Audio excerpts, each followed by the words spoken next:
Hi, my name is Navneet Anand. अभी 69 BPSC का जो रिजल्ट आया है उसमें मैंने रैंक 16 हासिल किया है डीवाईएसपी रैंक में। तो मैं आपको अपने छोटे से रूम का टूर कराता हूँ। सो ये है मेरा छोटा सा रूम। मेरे बुक्स जो जनरली टेबल पे पड़े रहते हैं ज़्यादा, कुछ बहुत सारे बुक्स सेल्फ में है। एंड मैंने अपने वॉल पे मेरे आइडल पर्सन का एक वॉलपेपर लगा रखा है, स्वामी विवेकानंद का। और थोड़ा सा मैं आध्यात्मिक भी हूँ, तो भगवान वगैरह की भी पूजा करता रहता हूँ। तो कभी कभी पढ़ते पढ़ते थोड़ा डिमोटिवेट फील होते हैं, थोड़ा लो फील होता है, लगता है क्या कर रहे हैं। तो वैसे सिचुएशन में आपको मोटिवेट करने के लिए मैंने अपने आप को मोटिवेट करने के लिए मैंने बहुत सारे स्टिकर्स खरीद खरीद के लगाए हुए थे। तो और मैंने यूपीएससी का इंटरव्यू दिया था, वो भी क्या as a kind of motivation, क्या ठीक है यहाँ तक पहुँच चुका हूँ। ये सब चीज़ें काफ़ी हेल्प करती हैं। कुछ कोर्स लिख रखे हैं मैंने, कुछ खुद के हैं, कुछ इंटरनेट के हैं, कुछ फ्रेंड्स लिख के गए हैं। तो ये सब चीज़ें रूम का एक बहुत इंटीग्रल पार्ट है हर स्टूडेंट के रूम का। तो ऐसा ही होता है रूम, ऐसा ही होना चाहिए ताकि आप पढ़े भी, आप मस्ती भी करें और आपका रिजल्ट भी आए। मैं अभी आपसे अपने बुक लिस्ट और मैंने कैसे उन बुक्स को पढ़ा है, मेरी क्या ओवरऑल स्ट्रेटजी रही है बुक्स को पढ़ने की, उससे शेयर करूँगा। ये एक कॉमन है बीपीएससी यूपीएससी के लिए। मैंने यूपीएससी का प्रिपरेशन करा था, तो उसमें भी मैंने इंटरव्यू तक पहुँचा था। तो वो एक कॉमन स्ट्रेटजी होगी दोनों के लिए। फॉर एग्जांपल, जब से सबसे पहले आप स्टार्ट करते हैं तो आपको यूजुअली नॉलेज बैकग्राउंड का नहीं होता है। तो वैसे केस में एनसीईआरटी को इसलिए कहा जाता है कि वो एक बेस बुक्स है। तो सबसे पहले आप एनसीईआरटीज़ को पढ़ेंगे, और एनसीईआरटीज़ में यूजुअली लोग प्रेफर करते हैं कि 9 से 12 का पढ़ें, जैसे जियोग्राफी का या हिस्ट्री का सेलेक्टिव पढ़ें। मैं कहूँगा कि आप 6 से 12 तक पढ़ सकते हैं। डिफरेंस बस इतना है कि आप जब उसको 6 से 9 तक ही पढ़ेंगे, वो बहुत पतली पतली बुक्स होती हैं, वो आप इवन एक दिन में ख़त्म कर सकते हैं हर सब्जेक्ट्स को। तो आप उसको ऐसे पढ़ें कि आप जब उनको पढ़ रहे हैं 6, 7, 8, तो उससे आप रिपीट होता है वो कंटेंट 9, 10th में, 11th में, 12th में, वो थोड़ा इलेबोरेट होता है। बट कुछ पॉइंट्स हैं जो उन 6, 7, 8 के बुक्स में छोटे छोटे पॉइंट्स होते हैं। तो आप जब पढ़ें तो बस उस पॉइंट को नोट वोट करने की कोशिश ना करें फर्स्ट टाइम में। आप एनसीईआरटीज़ को पढ़ें। उसके बाद आप 9, 10th में जब आप एडवांस लेवल में, थोड़ा सा एडवांस होता है, नॉट मच एडवांस लेवल में जाए, तब आप उन बुक्स को एक बार शॉर्टली रिविजिट करें। आपको पॉइंट्स दिखेंगे जो वहाँ मिस हो रहे थे। कभी कभी उससे क्वेश्चंस होते हैं। फॉर एग्जांपल, यूपीएससी प्रीलिम्स में एक क्वेश्चन था स्विट्जरलैंड में मिनरल डिपॉजिट्स को लेके। तो अगर आप एनसीईआरटी में देखेंगे, वहाँ क्लियरली लिखा हुआ है no mineral deposits found in Switzerland as of now. तो इस तरह से आपको वो हेल्प करता है, डायरेक्टली हेल्प करता है एनसीईआरटीज़। तो फॉर एग्जांपल, बहुत सारे एनसीईआरटीज़ हैं। ये एक पूरी बुक्स नहीं है, ये हिस्ट्री की है, कुछ सोशियोलॉजी भी है जो मैंने मेंस स्पेसिफिक के लिए पढ़ा था। गुरुर ब्रह्मा गुरुर विष्णु गुरुर देवो महेश्वरा। गुरु सबसे बड़ा होता है। पीडब्ल्यू बीपीएससी वाला एंड पीडब्ल्यू यूपीपीएससी वाला गुरु पूर्णिमा को सेलिब्रेट कर रहे हैं और एस्पिरेंट्स के लिए लेकर आ रहे हैं खास ऑफर अपने सारे बैचेस पर। पीडब्ल्यू बीपीएससी वाला के सभी बैचेस पर आपको 79% तक का हैवी डिस्काउंट मिलेगा। पीडब्ल्यू यूपीपीएससी वाला के आपके बैचेस पर 92% तक का हैवी डिस्काउंट मिलेगा।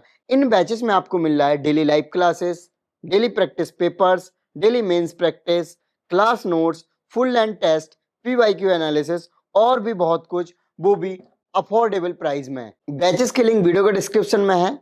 इस डिस्काउंट पर भी आप और डिस्काउंट चाहते हैं तो आप मेरा कोड S1500 यूज करें, और साथ ही साथ ये कोड आप अदर स्टेट पीसीएस के जो कोर्सेस है पीडब्ल्यू के, उनमें भी यूज करेंगे तो आपको हैवी डिस्काउंट मिलेगा।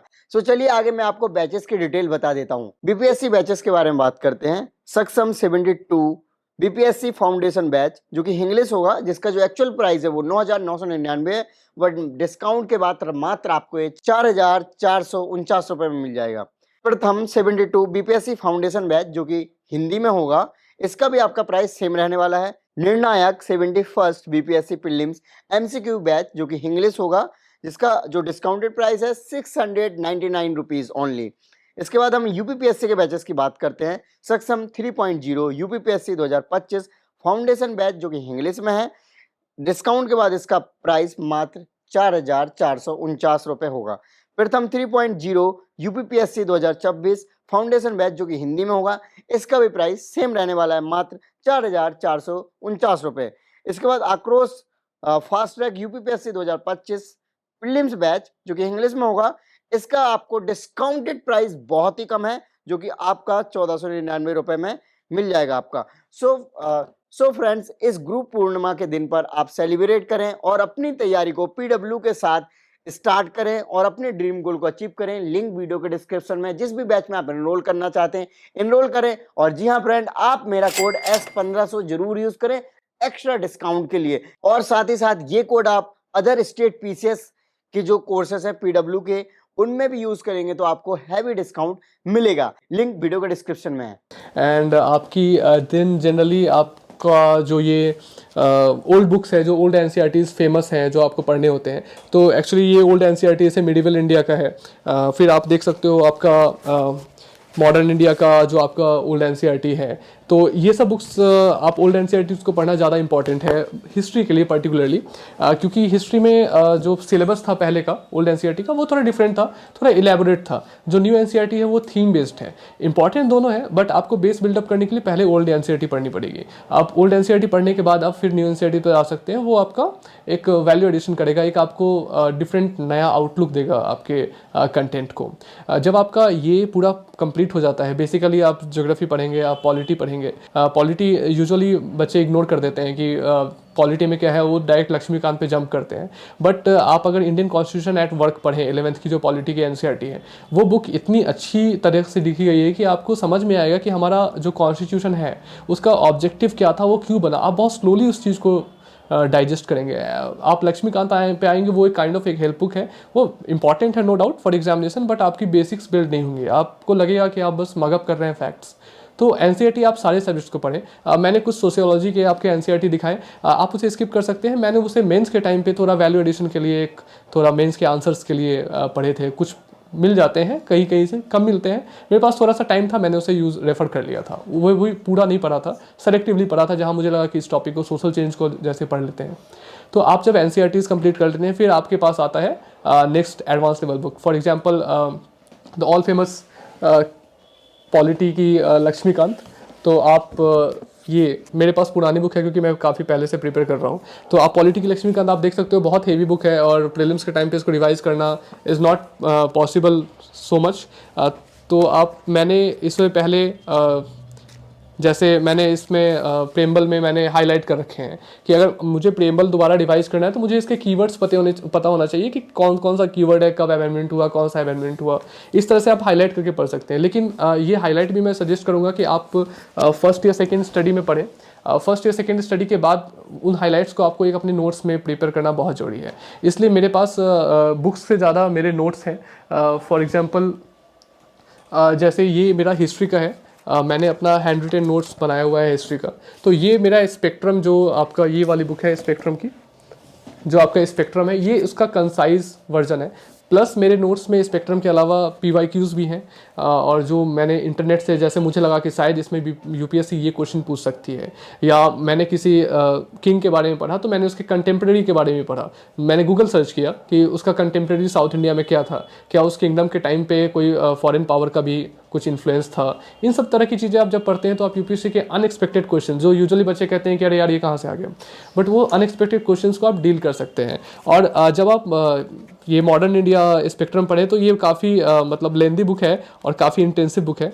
तो आप इसमें जैसे फॉर एग्जांपल जब 1999 के बाद आपका मास नेशनलिज्म बिगिन हुआ था, गांधी जी की एंट्री हुई थी, तो उसके बाद ये जो चैप्टर है आपका स्पेक्ट्रम का, तो इस चैप्टर में आप देख रहे होंगे कि मैंने हाईलाइट किया है कुछ पॉइंट्स को। अब क्या है ना कि ये इंपॉर्टेंट पॉइंट्स है, तो आप क्या है कि आप इन इंपॉर्टेंट पॉइंट्स को जब रिविजिट करेंगे ना, तो आप स्पेसिफिकली इस पर बार बार देखेंगे, तो क्या होगा, आपका वो कॉन्सेप्ट बिल्ड हो जाएगा कि अच्छा ठीक है, ऐसा हुआ कि क्या दिक्कत थी, कि वॉर के बाद क्या हुआ था, लोगों का विश्वास टूटा था, हार्डशिप्स आई थी। बहुत सारे सिचुएशन होते हैं ना, वॉर जब होता है तो रिसोर्सेज यहाँ से वहाँ जाते हैं, जो लोगों के लिए रिसोर्सेज है कम जाते हैं। तो आप ऐसे एनालाइज करके पढ़ेंगे तभी, अदरवाइज ये बुक ऑलमोस्ट हर एस्पिरेंट पढ़ते हैं बट हर कोई उस तरह से टैकल नहीं कर पाता है। तो आपको डिफरेंटली पढ़ना है। आपको बुक का एक ओवरव्यू होना चाहिए कि अगर आप हिस्ट्री पढ़ रहे हैं तो आपको हिस्ट्री को सिर्फ हिस्ट्री के तरह नहीं देखना, उसको ज्योग्राफी से भी लिंक करना है।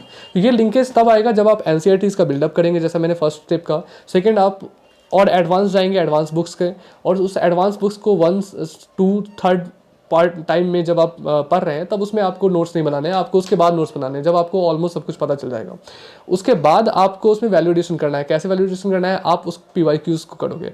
जनरली बहुत सारे PYQs के अवेलेबल है। मैंने घटना चक्र को रिसेंट 2 ईयर्स में फॉलो करना शुरू किया, क्योंकि घटना चक्र में बहुत अच्छे से एक सेग्रीगेटेड वे में दिया रहता है और उसमें बहुत सारे डिफरेंट एग्जाम्स के भी क्वेश्चन रहते हैं, तो आपका थोड़ा सा स्कोप ब्रॉडन हो जाता है। और क्योंकि मैंने उस टाइम पे थोड़ा PCS की तरफ भी ध्यान देना शुरू किया, कि मैंने कहा ठीक है PCS भी करना चाहिए मुझे, तो इसलिए वो मुझे काफ़ी हेल्पफुल लगा, क्योंकि BPSC के क्वेश्चंस भी उसमें रहते हैं। BPSC, UP, PCS, बाकी स्टेट सर्विसेज के भी रहते हैं।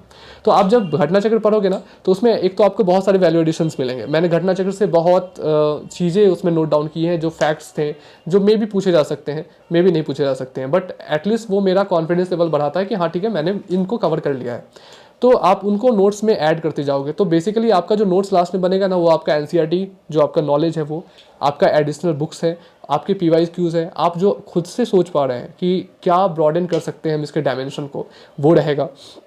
और इन सारी चीज़ों के बाद आपको उस नोट्स को फाइनल रिवाइज करना है। बाकी सब्जेक्ट्स की बात करें तो एक इकॉनमी है, तो इकॉनमी में मैंने ये नितिन सिंघानिया सर की बुक फॉलो की थी। ये बुक मुझे काफ़ी कंसाइज और टू द पॉइंट लगी। सर ने इसमें बहुत लेटेस्ट एडिशंस भी किए थे, और ये मैंने बुक ऑलमोस्ट ऐसी पढ़ी है जैसे ये नई लग रही है, क्योंकि इसमें आपको जब पढ़ोगे ना तो इसमें बहुत अच्छे से सर ने, आप अगर आपको मैं दिखाऊं कहीं पे, जैसे देखो आपको ये बेस ईयर का, बेस इफेक्ट का, कि बेस ईयर है बेस इफेक्ट क्या होता है, जो हम डिफरेंट इंडेक्स कैलकुलेशन के लिए यूज़ करते हैं, तो इसमें सर ने बहुत अच्छे से बॉक्स में एक्सप्लेन किया हुआ है। तो मुझे ये सब बहुत अच्छा लगा। इससे क्या होता है ना, बहुत आई कैची होता है। अगर आप पढ़ रहे हैं ना, तो आपको अलग से देखने की जरूरत नहीं है। आप बेस ईयर पढ़ोगे, आप 2-3 हाईलाइट कर लोगे यहाँ पे, आपको एक बार में याद हो जाएगा कि मतलब बेस ईयर क्या है, क्या कॉन्सेप्ट है, किसका क्या है। अब आपको उसमें एक्स्ट्रा खुद से सोचना पड़ेगा, क्योंकि कोई भी आपको 100% नहीं बताएगा। अब आपको एक्स्ट्रा ये सोचना पड़ेगा कि ठीक है, बेस ईयर तो इतना है, ऐसा है, क्या बेस ईयर के लिए किसी कमेटी का फॉर्मेशन हुआ था, कौन से इंडेक्स का, CPI, WPI, सबका बेस ईयर क्या है, क्या सबका अलग है, कौन इसको निकालता है। तो जब आप इतना डायमेंशन खुद से कवर करोगे तब आप रियली प्रिपेयर हो रहे हो। अदरवाइज बुक्स का और मटेरियल का कोई कमी नहीं है मार्केट में, but you have to be have a different approach to clear the examination. तो इकोनॉमिक्स में मैं कहूँगा कि इकोनॉमिक्स का ये था, आपका बेसिक बुक मैंने ये फॉलो किया। उसके अलावा एक शंकर गणेश की बुक मैंने बहुत पहले फॉलो की थी, उसमें से बेसिक टर्म्स थे, तो मैंने ओवर टाइम वो एक याद हो जाता है। थर्ड पार्ट जो है इकोनॉमिक्स का, वो सबसे इंपॉर्टेंट जो है वो है आपका मतलब NCERT, then Nitin Singhania sir, या कुछ लोग रमेश सिंह भी फॉलो करते हैं, आप वो भी कर सकते हैं। थर्ड पार्ट जो सबसे इंपॉर्टेंट है इन दोनों के बाद, वो है करंट अफेयर्स। आपका इकोनॉमिक्स बहुत एक डायनेमिक सब्जेक्ट है, तो आप करंट अफेयर्स जितना वैल्यू एडिशन करेंगे उतना बेटर होगा वो, तो आप उसमें कर सकते हैं। तो इकोनॉमिक्स हो गया आपका, पॉलिटी हो गया आपका, हिस्ट्री में मैंने मॉडर्न इंडिया बताया। आप मिडिवल और एंशिएंट को, old NCERTs, then new NCERTs, then PYQs और डिफरेंट कोचिंग के टेस्ट सीरीज लगा सकते हो आप, और उससे जो नए फैक्ट्स आपको मिल रहे हैं आप उससे पढ़ लो। देखो, आप हर कुछ कवर नहीं कर सकते हो, हिस्ट्री बहुत वास्ट है। इनफैक्ट जितने सब्जेक्ट्स हैं UPSC में और ऐसे हमें पढ़ने होते हैं सोशल साइंस से, बहुत वास्ट है, आप हर कुछ नहीं कवर कर सकते, बट आप ट्राई कर सकते हैं कि जो पूछा जा रहा है क्वेश्चन मार्केट में, या जो पूछा जा चुका है रियल एग्जामिनेशन में, आप एटलीस्ट उससे जुड़े डायरेक्ट फैक्ट्स को और उससे जुड़े इनडायरेक्ट फैक्ट्स को, जैसे आपने बहुत बार सुना होगा कि UPSC किसी क्वेश्चन में या BPSC किसी क्वेश्चन में, या कोई भी 4 एग्जाम्पल होते हैं, 4 ऑप्शन होते हैं, सॉरी, तो उसमें एक ऑप्शन करेक्ट होता है, बाकी 3 इनकरेक्ट होते हैं। तो यूजुअली लोग सजेस्ट करते हैं कि आप बाकी 3 ऑप्शंस भी पढ़ें।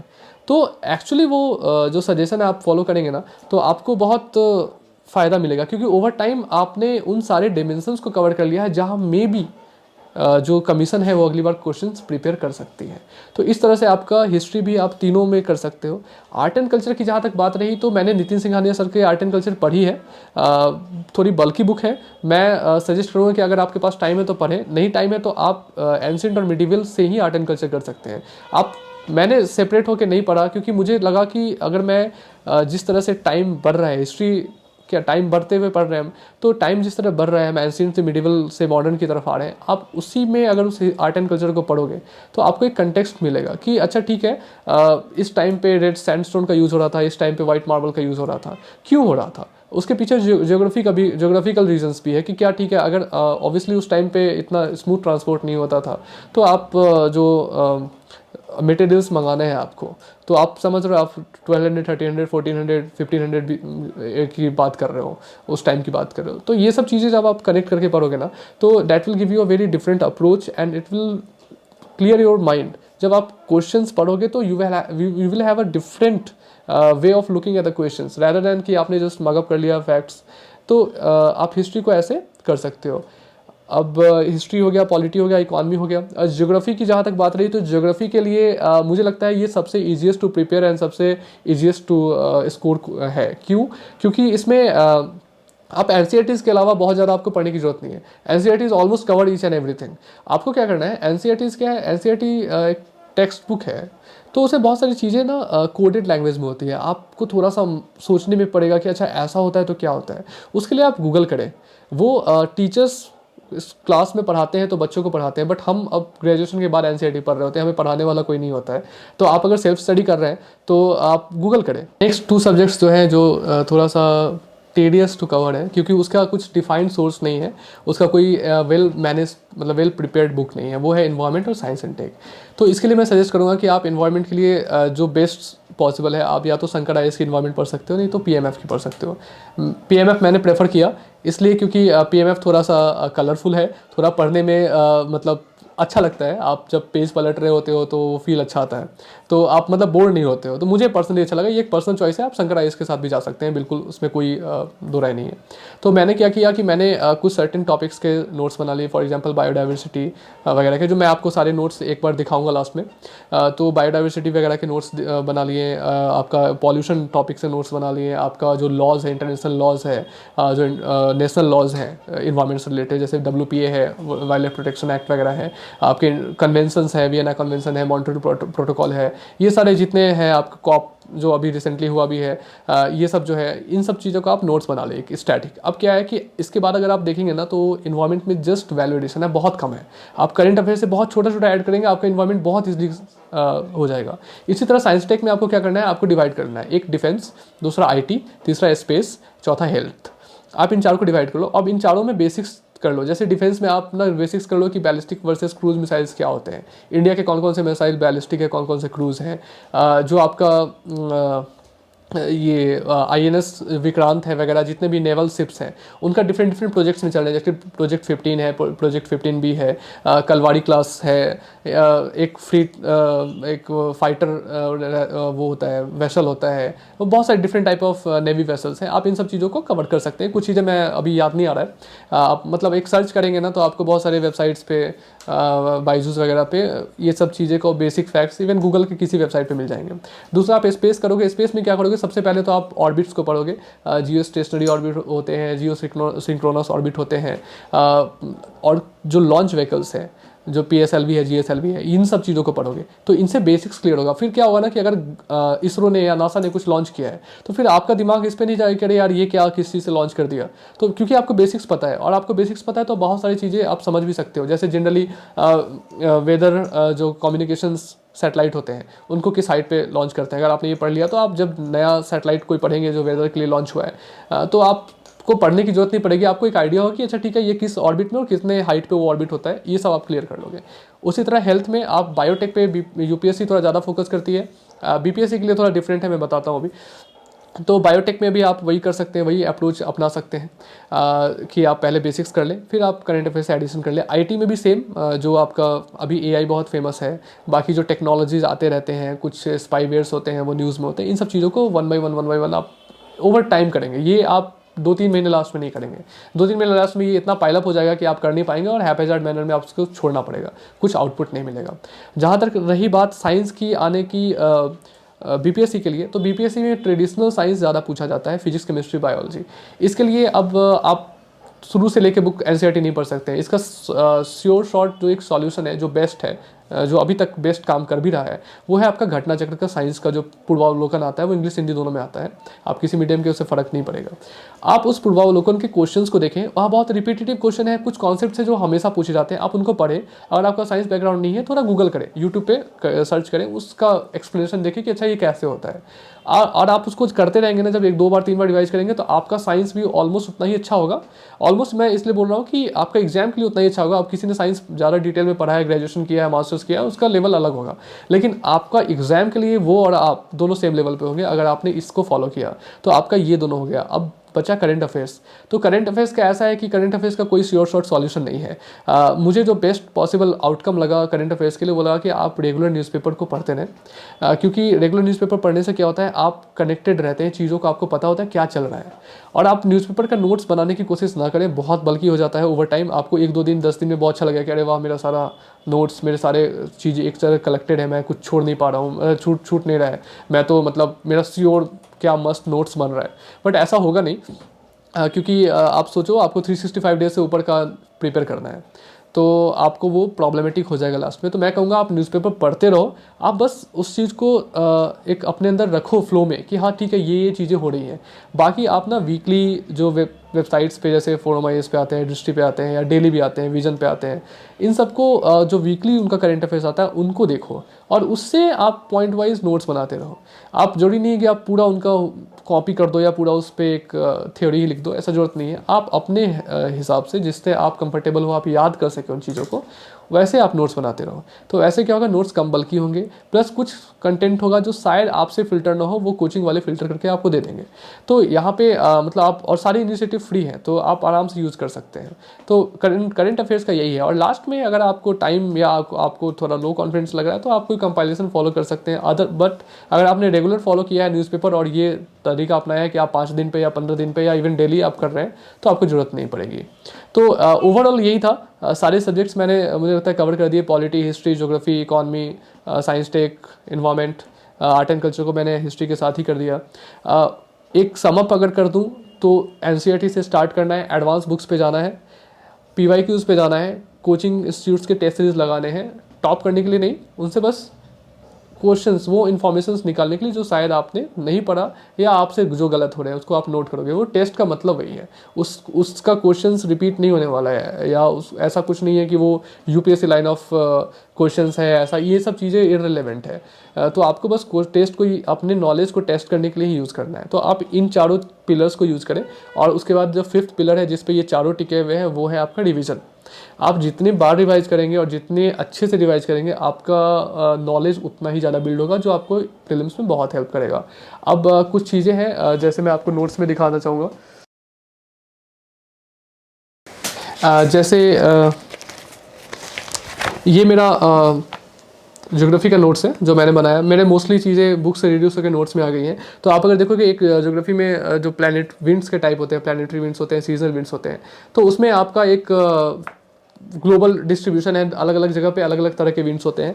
तो अब क्या है ना कि आप अगर सिर्फ यूजुअली क्या होता है, आप देखोगे टेबल होता है कि ये विंड इस एरिया में है, वार्म है या कोल्ड है, उसका कुछ स्पेशल इफेक्ट है। जैसे हार्मटन विंड को डॉक्टर ऐसा वाला कुछ वो रहता है, कॉन्नोटेशन रहता है, हर विंड का अलग अलग है।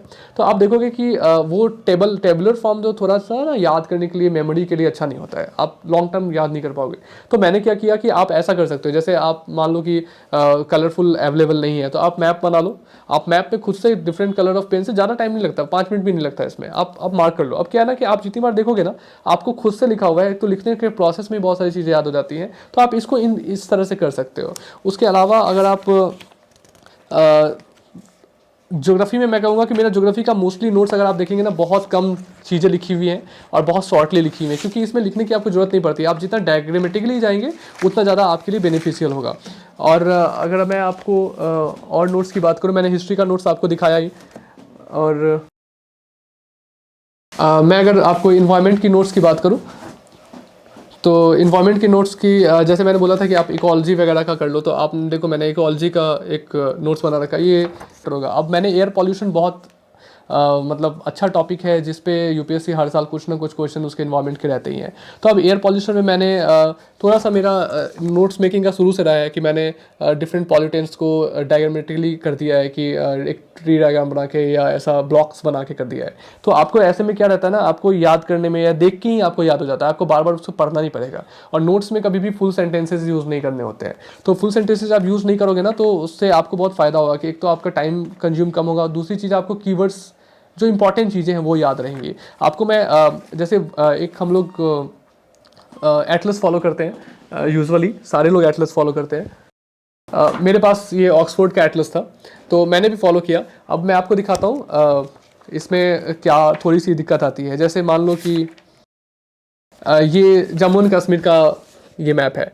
अब मैंने इसमें हाईलाइट तो कर लिया डिफरेंट माउंटेन रेंजेस को, बट जब अगली बार मैं पढ़ूंगा तो हाईलाइट्स के अलावा बाकी जगहों पे भी ध्यान जाता है, तो थोड़ा सा डिस्ट्रैक्शन होता है, आप इजीली इसे नहीं करते हैं। अभी आप लास्ट मोमेंट पे आप करेंगे तो आपको लगेगा कि अरे यार ये भी छूट रहा है, ये भी तो है, ये भी तो है। आपका दिमाग ढूंढता है कि ठीक है, पीर पंजाल रेंज के आसपास देख लूँ, धौलाधार के आसपास देख लूँ कि क्या है। तो आप इसको ऐसा कर सकते हैं ना कि आप एक प्लेन मैप प्रिंट कर लो। बहुत सारा PDF फ्रेंडली ऐप है, बहुत सारा मतलब है वेबसाइट जहाँ पे आप प्लेन मैप प्रिंट कर सकते हो और फिर आप उसको यूज़ कर सकते हो उस पर खुद से मार्क करके। फॉर एग्जांपल मैंने वर्ल्ड मैप में ऐसा किया था, क्योंकि वर्ल्ड मैप जनरली बहुत वास्ट होता है और बहुत सारी चीज़ें होती है। तो मैंने वर्ल्ड मैप को इस तरह से कवर किया था कि मैंने वर्ल्ड मैप को पेस्ट किया, उसमें जो इंपॉर्टेंट रीजन्स है, कुछ रिवर्स है, उन सबको मैंने पेस्ट किया। और उसके बाद जो इन्फॉर्मेशन था, कुछ मुझे रेडीमेड भी मिले, तो उनको मैंने जो रेडीमेड थे उनको भी मैंने प्रिंट करा के अपने नोट्स में इंटीग्रेट कर लिया। और जो चीज़ें बची, जो मैंने खुद से किया, रेडीमेड प्रिंट किया, उसके बाकी चीज़ों को मैंने हैंड रिटन अपना कर लिया। तो ये क्या है, मेरे पास एक जगह कलेक्ट हो गया। अब मुझे इसके बाद कहीं बाहर जाने की ज़रूरत नहीं है। तो इस तरह से आप ना डिफरेंट टॉपिक्स को कवर कर सकते हैं। तो बेसिकली ये मेरा है the aboard of every student, their notes and books. आप ऐसे फॉलो करके कर सकते हैं। बट अगेन, ये सिर्फ एक मेथड नहीं है पढ़ने का, आपका अपना यूनिक मेथड हो सकता है। जब पर्पस क्या है कि आप सही डायरेक्शन में पढ़ रहे हैं या नहीं, और आप सही कंटेंट पढ़ रहे हैं या नहीं। इसीलिए कोचिंग इंस्टीट्यूट्स की जहाँ तक बात आती है, जनरली लोग पूछते हैं कि कोचिंग के मटेरियल करूँ या ना करूँ। तो मैं सजेस्ट करूँगा कि आप पहले बेसिक्स जो अवेलेबल है, जो सब कोई कर रहा है और सब कोई को करना चाहिए भी, वो करो। आप NCERT करो और बुक्स करो, उसके बाद आप कोचिंग के मटेरियल्स पढ़ो। अगर आपने इन दोनों चीज़ों को अच्छे से कर लिया है ना, तो आपके कोचिंग के मटेरियल के 90% कंटेंट ऐसे ही फिल्टर हो जाएंगे, क्योंकि उनको आपने बहुत अच्छे से कर लिया है। कुछ कंटेंट उनका अपना टीम होता है, उनकी रिसर्च होती है डेफिनेटली। तो ये आपको मैंने मेथड बता दिया कि जो मैं बता रहा था कि आपको कोचिंग के मटेरियल्स भी रेफर करने हैं, कोई दिक्कत नहीं है, बट आपको उनको मेन मटेरियल नहीं बनाना है। इन सब के अलावा पढ़ाई तो होती ही है, पढ़ाई के अलावा आपको ब्रेन को रिफ्रेशमेंट भी चाहिए होता है। मैं बहुत सारे डिफरेंट कोट्स, जो ड्रीम है उनसे रिलेटेड चीज़ें को आसपास में रूम में रखता था, ताकि उससे मुझे थोड़ा थोड़ा मोटिवेशन मिलता रहे। बाकी आप अपने हॉबी भी फॉलो कर सकते हैं। तो इन सब चीज़ों को भी करते रहें, क्योंकि आप सिर्फ और सिर्फ पढ़ाई करेंगे और कोई कंस्ट्रक्टिव वर्क नहीं करेंगे, जाके कोई डिस्ट्रक्टिव वर्क नहीं करना है। तो कंस्ट्रक्टिव वर्क नहीं करेंगे तो आप बर्न आउट हो जाएंगे, तो उसका कोई आउटपुट नहीं निकलेगा। तो बी डायनेमिक, आप पढ़ाई भी करें और पढ़ाई के साथ साथ अपने आप को आप थोड़ा एक्सरसाइज करें, थोड़ा बाहर टहले वगैरह, इन सब चीज़ों को भी करते रहे, ताकि आपका जो मेंटल और फिजिकल बैलेंस है वो बना रहे। So that was all from my side. बाकी पढ़ते रहिए, खुश रहिए, एंड ऑल द बेस्ट।